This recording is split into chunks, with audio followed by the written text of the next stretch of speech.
There's a certain kind of person who can sit in a crowded room and feel entirely alone, not because they dislike people, not because they're incapable of conversation, but because the words floating around them feel strangely weightless. Weather, deadlines, weekend plans, the safe choreography of polite exchange. And somewhere beneath the surface of all that noise, there's a quiet, almost aching thought. Is this all we're going to talk about? Maybe this feeling sounds familiar. There are people who don't struggle with connection itself. They struggle with superficiality. They can spend hours discussing identity, fear, love, ambition, childhood memories, existential questions. They can lose track of time when a conversation turns honest. But place them in a circle of casual chatter, and something inside them shuts down. It's not anxiety, at least not in the usual sense. It's dissonance.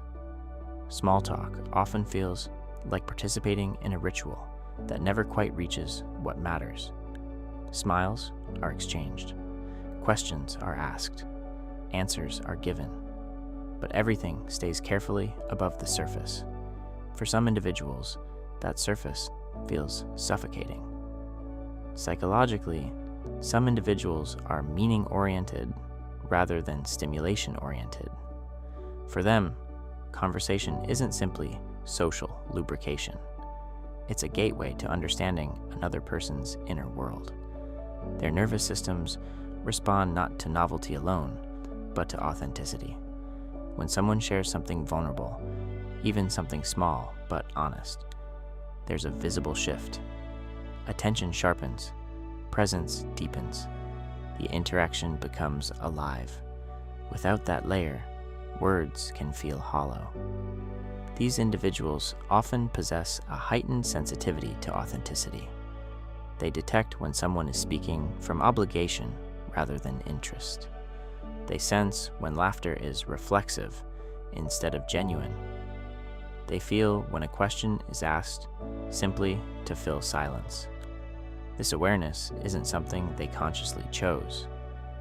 It developed over time, perhaps from years of observing quietly, perhaps from having to read emotional climates carefully in childhood, perhaps simply from temperament.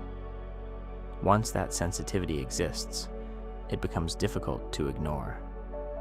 Surface-level exchanges can begin to feel like mutual pretense, like two people knocking on a door neither intends to open. But there's a paradox here. These same individuals often crave connection intensely, not casual companionship, not a wide circle of acquaintances, but that rare electric sense of being seen. They long for conversations where silence is comfortable, where honesty is not punished, where complexity is welcomed rather than simplified. They believe that kind of connection is possible, and that belief shapes how they move through the world. It makes them selective. Interestingly, people who dislike small talk often have a heightened awareness of social masks. They notice when someone's laughter is automatic. They sense when a response is rehearsed. They feel the gap between what's said and what's meant. Once that awareness develops, it becomes difficult to ignore. Small talk can begin to feel like a mutual agreement to avoid what's real. And for someone wired for depth, avoidance feels lonely, even in company. But depth is not just about preference. Sometimes it's about protection. To crave meaningful conversation is also to crave vulnerability, and vulnerability carries risk. Wanting to skip the surface can reflect a deeper question beneath it all. Is it safe here? For some people, small talk delays that answer. It stretches out the uncertainty. They don't necessarily want intensity for its own sake. They want clarity. They want to know whether authenticity will be welcomed or deflected. In that sense, their impatience with superficiality is not arrogance, it's discernment.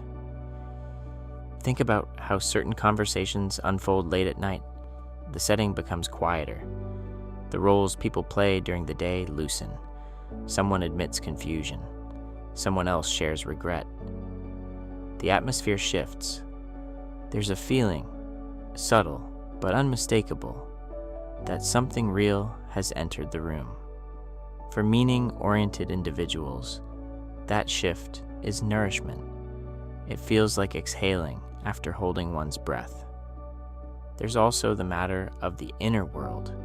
Many people who resist small talk spend significant time reflecting. They analyze patterns. They revisit memories. They contemplate motives, their own and others.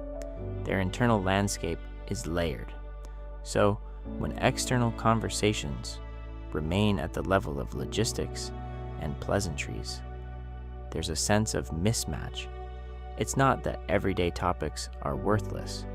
It's that they rarely touch the depth these individuals inhabit internally. That mismatch can quietly create isolation. Perhaps it's about longing for permission. Permission to be honest, to be layered, to be real. When one person dares to add a small thread of authenticity to an ordinary exchange, something shifts, the mask loosens, the energy changes, and occasionally another person responds in kind. Two depth-oriented individuals recognizing each other is rarely dramatic. It's subtle, a pause held slightly longer, a question asked with genuine curiosity, a softness in the eyes. It feels like alignment. There are people who leave social gatherings feeling strangely underfed rather than energized. People who don't want more conversations, they want real ones. In a culture that often celebrates speed, visibility, and surface-level charm, being wired for meaning can feel like operating on a different frequency. But that frequency is not a flaw. It is attunement to nuance, to silence, to what remains unsaid. And when two people tuned to that frequency meet, the connection is unmistakable. It feels like recognition, like coming home to a place that was always there, just waiting to be found. For these individuals, connection is not built through constant talking. It is built through moments of truth, a simple admission. I'm not sure I'm happy. A quiet confession. I've been feeling lost lately. A sentence that breaks the pattern of performance. Those moments create space. And in that space, something softens. Guards lower. Voices slow down. The conversation stops being about filling silence and starts being about understanding. There is also courage involved in depth. It takes courage to ask a question that goes beyond habit, to respond honestly instead of automatically, to let a pause stretch without rushing to cover it. Depth requires tolerating uncertainty. It requires allowing someone to see what is unfinished, unresolved, unpolished. Not everyone is ready for that, and that is okay, but those who are ready recognize it immediately when they encounter it. There is a quiet relief in finding someone who does not flinch at sincerity. Small talk keeps things smooth. Depth makes things real. And real is not always smooth. It can be awkward, slow, vulnerable, but it is alive. For meaning-oriented individuals, aliveness matters more than smoothness. They would rather have a slightly messy, honest exchange than a perfectly polished, empty one. Because honesty lingers. It echoes long after the conversation ends. Some people leave gatherings with a sense of fullness. Others leave with a subtle ache, not because they were rejected, but because nothing truly connected. That ache is not a sign of social failure. It is a sign of sensitivity to depth. It reflects a desire not just to be around others, but to meet them. And meeting someone, truly meeting them, requires stepping beneath the surface. There are many who are quietly waiting for that step, waiting for someone to ask a question that matters, waiting for someone to answer honestly instead of automatically, waiting for permission to stop performing. And when that permission appears, even in a small way, something shifts. The room feels warmer, time feels slower, loneliness feels less sharp. Some people do not hate small talk because they dislike simplicity.